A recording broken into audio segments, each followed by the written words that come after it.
एक बार की बात है। एक गांव में एक मूर्तिकार रहता था जो बहुत ही खूबसूरत मूर्तियां बनाया करता था।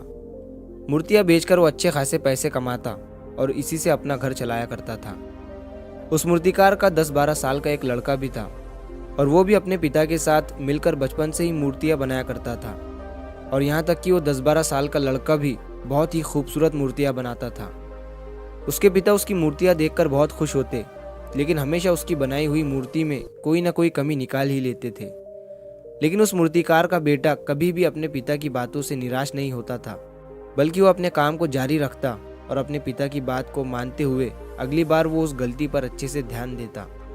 अब धीरे धीरे उस बच्चे की मूर्तियाँ उसके पिता की मूर्तियों से भी ज़्यादा अच्छी बनने लगी थी। फिर कुछ समय गुजरने के बाद लोगों ने उसकी बनाई मूर्तियों को ज़्यादा दाम में खरीदना शुरू कर दिया और उसके पिता की बनाई मूर्तियों को लोग पहले के ही दाम में खरीदते थे। अब समय गुजरने के बाद वो लड़का बड़ा हो गया और अब वो अपने पिता से भी ज़्यादा कमाने लगा, लेकिन अभी भी उसके पिता उसकी बनाई हुई मूर्तियों में कुछ ना कुछ गलती निकाल ही लेते थे। लेकिन अब उसके बेटे को ये बात अच्छी नहीं लगने लगी थी।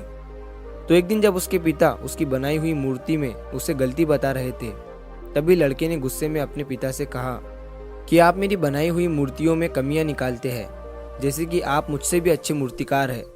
आपको पता है ना कि मेरी बनाई गई मूर्तियाँ आपकी मूर्तियों से कई ज़्यादा दाम में बिकती है। इसका मतलब ये है कि मैं आपसे बेहतर और अच्छा मूर्तिकार हूँ। और अब मुझे लगता है कि मुझे आपके एडवाइस की कोई ज़रूरत नहीं है, मेरी मूर्तियाँ परफेक्ट होती है। उस दिन के बाद से उसके पिता ने उसे एडवाइस देना छोड़ दिया और अब वो अपने बेटे के काम में कोई भी गलती और कमी नहीं निकालते थे। कुछ दिनों तक लड़का अपनी मूर्तियाँ खुशी से बनाता रहा, लेकिन फिर कुछ समय बीतने के बाद उसे रियलाइज़ हुआ कि लोग अब उसके काम की इतनी तारीफ नहीं कर रहे हैं जितनी पहले करते थे, और इसी वजह से उसकी मूर्तियों की कीमत भी गिरने लगी थी। लड़के को इस बात की वजह समझ नहीं आई। उसे अपनी बनाई गई मूर्तियों में कोई भी कमी नज़र नहीं आ रही थी जिसे सुधार कर वो फिर से अपनी मूर्तियों के दाम को उठा सके। वो इस बात से बहुत परेशान हो गया और एक दिन वो अपने पिता के पास गया और उन्हें अपनी प्रॉब्लम बताने लगा। पिता ने उसकी पूरी बात सुनी और उसे कहा, मुझे पता था कि एक दिन ये तुम्हारे साथ ज़रूर होगा। ये सुनने के बाद बेटा हैरान हो गया और उसने कहा, क्या आपको पता था कि ये होने वाला है? पिता ने हाँ में सर हिलाया और कहा, क्योंकि ये मेरे साथ बहुत साल पहले हो चुका है। तभी लड़के ने कहा, फिर आपने मुझे ये चीज़ क्यों नहीं बताई? पिता ने कहा, क्योंकि उस समय तुम समझना नहीं चाहते थे। मुझे पता है कि मैं तुम्हारी जितनी खूबसूरत मूर्ति नहीं बना सकता हूँ, इसीलिए मैं हमेशा ये कोशिश करता था कि मैं एक टीचर की तरह तुम्हारी बनाई गई मूर्तियों में कमी निकालूं, क्योंकि जो काम हम खुद करते हैं उस काम में हम कभी भी कोई गलती नहीं निकाल सकते हैं, क्योंकि हम सब अपने काम को पसंद करते हैं और सबसे अच्छा समझते हैं। लेकिन दूसरा इंसान उन गलतियों को देख सकता है जो हम अपने हाथों से किए गए काम में नहीं देख सकते। जब मैं तुम्हारी बनाई गई मूर्तियों में गलतियाँ निकालता था, तब तुम अपने काम से सेटिस्फाई नहीं होते थे और तब तुम अपने काम को और भी अच्छे से इम्प्रूव करने की कोशिश करते, और इसीलिए तुम्हारे काम में हर दिन इम्प्रूवमेंट हो रही थी और तुम्हारी मूर्तियों की प्राइस भी बढ़ रही थी। और जब तुम अपने काम से सेटिस्फाई होने लगे और ये सोचने लगे कि तुमने जो मूर्ति बनाई है वो बिल्कुल परफेक्ट है और उसमें कोई भी गलती नहीं है, तभी तुम्हारी ग्रोथ रुक सी गई। लोग हमेशा तुमसे अच्छी मूर्तियों की एक्सपेक्टेशन रखते थे और जब तुम उनकी एक्सपेक्टेशन पर खरे नहीं उतरे, तब से उन्होंने तुम्हारी मूर्तियों में इंटरेस्ट लेना छोड़ दिया और इसी वजह से तुम्हारी मूर्तियों के दाम कम होने लगे और आज तुम इस सिचुएशन में पहुंच चुके हो।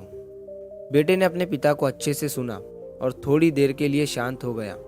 फिर उसने कहा, पिताजी अब मुझे क्या करना चाहिए?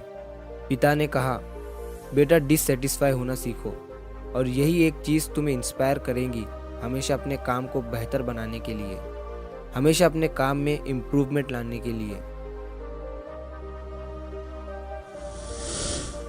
अगर हम हमारी लाइफ में देखें तो हमें पता चलेगा कि जब हमें या हमारे काम को कोई क्रिटिसाइज़ करता है तो हम उसे गलत समझते हैं, लेकिन अगर हम इसे अच्छे से समझें तो हमें पता चलेगा कि जब कोई हमें क्रिटिसाइज़ करता है तो वो हमारे लिए गलत नहीं बल्कि वो हमारे लिए अपॉर्चुनिटी होती है। बस आपको वो चीज़ पॉजिटिव वे में लेना पड़ेगा। जब आपको या आपके काम को कोई क्रिटिसाइज़ करता है तो उसे एक फीडबैक की तरह समझो और उस गलती को फिक्स करो और अपनी प्रोग्रेस की तरफ बढ़ते रहो। तभी आप अपने काम में इम्प्रूवमेंट के रास्ते पर लगे रहोगे। चाहे दुनिया का कोई भी काम हो, उसका कोई अंत नहीं होता।